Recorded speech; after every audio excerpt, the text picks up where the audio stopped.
하나님의 말씀 마태복음 12장 46절로 50절 끝절까지입니다. 신약성경 20면 마태복음 12장 46절로 50절 다 같이 한 목소리로 봉독합니다.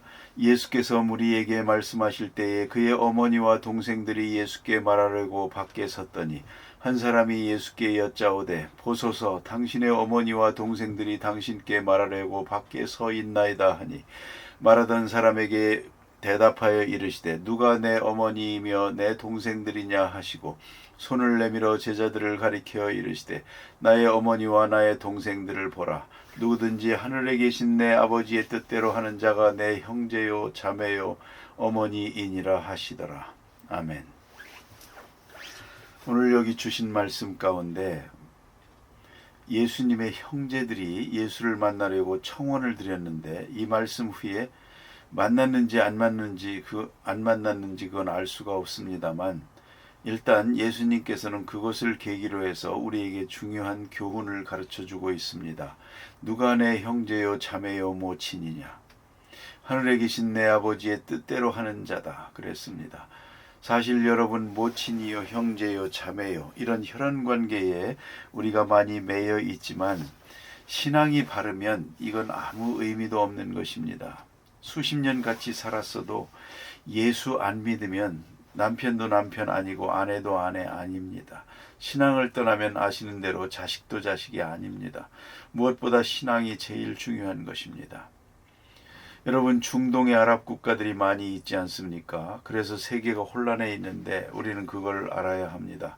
이분들은 종교가 제일로 중요합니다. 이슬람이라고 하는 종교가 중요하기 때문에 국가관이 아주 희미합니다. 종교가 우위에 있고 국가가 밑에 있습니다.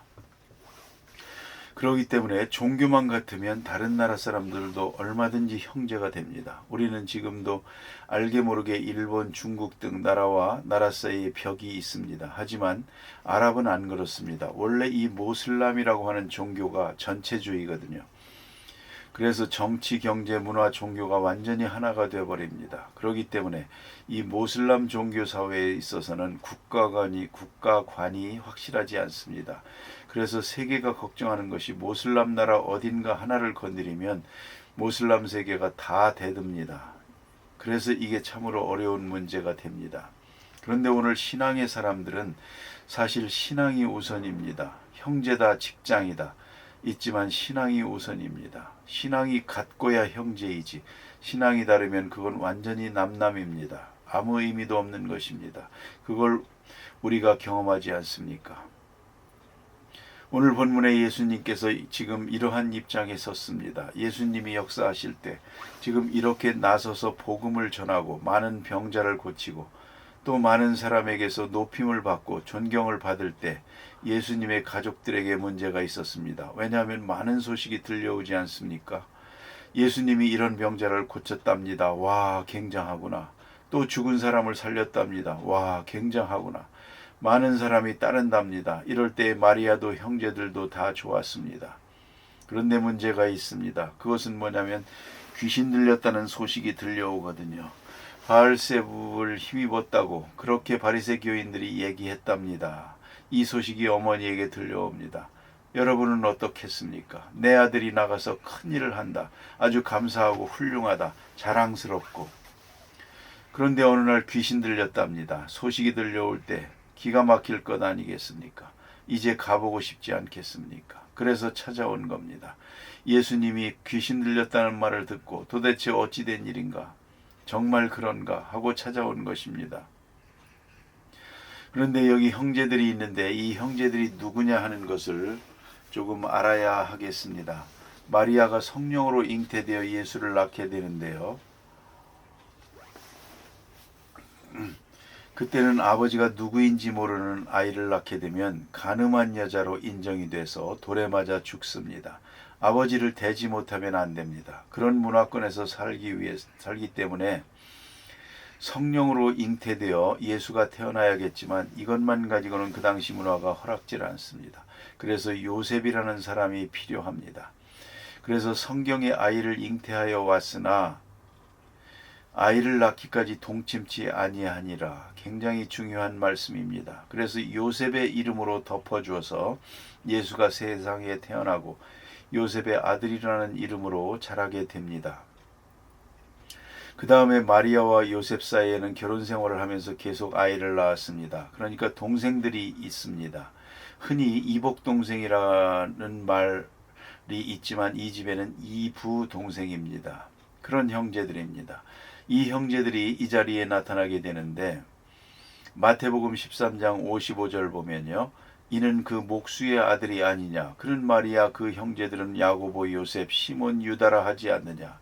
사형제나 있습니다. 이건 예수님 세상 태어난 다음에 낳은 요셉의 아이들입니다. 그런데 이런 형제들이 지금 어머니를 모시고 예수님 앞에 나타났습니다. 왜 왔냐고 물으면 하나는 예수님이 메시아가 틀림없고 저가 이제 왕이 될 것이고 그런 생각을 한 것 같습니다. 상당히 가슴이 들떠있고 자랑스러운데 바알세붑을 힘입었다, 귀신 들렸다 이런 얘기가 들려올 때 가슴이 아팠습니다. 확인하고도 싶었고 위로하고도 싶었고 그래서 모여든 것 같습니다. 그런데 이보다 더 중요한 문제가 하나 있습니다. 그것은 뭐냐면 요한복음 7장 5절에서 읽을 수 있습니다. 예수님의 형제들에 대해서 나오는데요. 대단히 중요한 본문입니다. 이는 그 형제들이라도 예수를 믿지 아니함이로라. 여기 뭐라고 하는 거 아니? 당신이 행하는 일로 제자들에게 보게 하여 여기를 떠나 유대로 가소서 이런 말을 합니다. 그래야 메시아가 될 것 아닙니까? 이 촌에 있지 말고 도시로 들어가세요. 많은 사람들이 모인 곳으로 가세요. 그렇게 말한 이유는 스스로 나타나기를 구하면서 무처 일하는 사람이 없나니 이 일을 행하려거든 자신을 세상에 나타내소서 하니 이는 그 형제들이라도 예수를 믿지 아니함이로라. 굉장히 중요한 말입니다. 예수님이 메시아라는 것을 믿고 있습니다. 예수님의 능력도 믿습니다. 예수님의 지혜도 믿습니다. 왕이 될 것이라는 것을 믿습니다. 그러나 요한복음에서 말하기를 이 사람들이 예수를 믿지 않았다 그랬습니다. 예수를 세상적인 왕으로 세속적인 권력자로 추대하고 있을 뿐이지 그들은 십자가를 부인하고 있습니다. 십자가를 생각지 않고 있습니다. 그가 만왕의 왕이라는 걸 생각하지 않습니다. 십자가를 지시고 만백성을 구원하신다고 하는 그 사실에 대해서 저들은 믿지 않고 있습니다. 그래서 하는 말입니다. 좀 더 극단적으로 말하면 마태복음 20장에서 결정적인 말씀을 들을 수가 있습니다. 예수님 말씀하시기를 너희는 나를 누구라 하느냐. 그때 뭐라고 합니까? 주는 그리스도시요 살아계신 하나님의 아들입니다. 예수님께서 내게 천국 열쇠를 준다 그랬습니다. 베드로가 기분이 좋았습니다. 우쭐했습니다. 예수님이 돌아서서 말씀하시기를 인자가 핍박을 받고 십자가를 져야 되겠다. 제사장들에게 핍박을 받아 십자가에 죽을 것을 예언하십니다. 이렇게 말씀하실 때 베드로가 뭐라고 합니까? 절대 그런 일은 없을 겁니다. 무슨 불길한 소리입니까?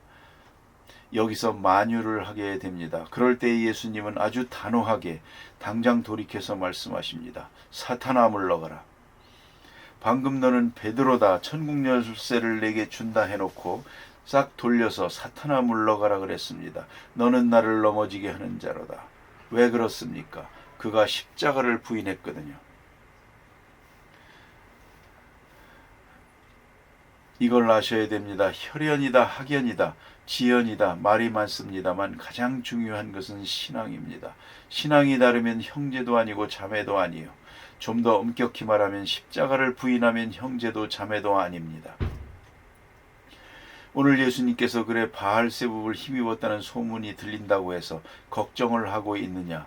그 정도면 내 어머니도 아니고 그런가 하면 세속적인 욕망을 가지고 내 아들이 출세하길 바라고 그런 기대감으로 지금 기다리고 있거든요. 그 마음을 읽었습니다. 다 알고 있습니다. 그런 거로 예수님 말씀합니다. 형제 자매가 누구냐 하는 것입니다. 나를 낳아주었다고 어머니도 아니요. 나와 한 가정에서 살았다고 해서 형제가 되는 것이 아닙니다. 문제는 믿음입니다. 같은 믿음. 특별히 십자가 중심의 신앙을 가지게 될 때 비로소 형제요, 자매요, 친구요 될 수가 있는 것입니다. 그걸 우리가 분명히 알아야 합니다. 주기철 목사님께서 하신 역사에 대해서는 대단히 높이 생각합니다. 여러분도 그러실 겁니다. 그 목사님의 일대기를 영화로 만든 것도 있습니다. 그 내용에 보면 주기철 목사님이 감옥에 있을 때 부인이 방문을 합니다. 그래서 믿음을 격려하는 그런 내용들이 있습니다. 주기철 목사님이 감옥에 있을 때 그 부인이 감옥에서 방문해서 뭐라고 하느냐. 당신이 살아 돌아오면 내 남편이 아닙니다. 그럽니다. 변절하지 않고서야, 신앙을 배반하지 않고야 돌아올 수가 없지 않습니까? 그런 상황이기 때문에 가족 걱정하지 마세요. 내가 자식들 기를 겁니다. 살아 돌아오면 내 남편이 아닙니다. 그럽니다.